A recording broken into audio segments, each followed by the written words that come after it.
ধ্রুব কি লড়বে নিজের কেস?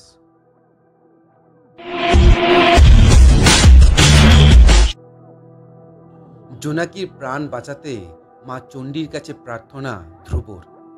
অন্যদিকে ধ্রুবর বিরুদ্ধে জোনাকিকে খুনের চেষ্টার অভিযোগ আনল যুব নেতা সম্বিত চৌধুরী। জোনাকি সুস্থ হওয়ার আগেই হাসপাতাল থেকেই গ্রেপ্তার ধ্রুব। ধ্রুবকে বিপদে ফেলতে ময়দানে হাজির রঘু রায়ও। সম্বিতের ফোনে জোনাকির বয়ান শুনে আহত ধ্রুব কি লড়বে নিজের কেস? কি হতে চলেছে এরপর জানতে হলে দেখতেই হবে মিত্তির বাড়ির আজকের ও আগামী দুটি পর্ব, ঠিক রাত 9:30টায় জি বাংলার পর্দায়। দেখতে ভুলবেন না কিন্তু। বাংলা ধারাবাহিকের সমস্ত রকম আপডেট পেতে আমাদের এই চ্যানেলটি শেয়ার করুন, লাইক করুন এবং সাবস্ক্রাইব করুন।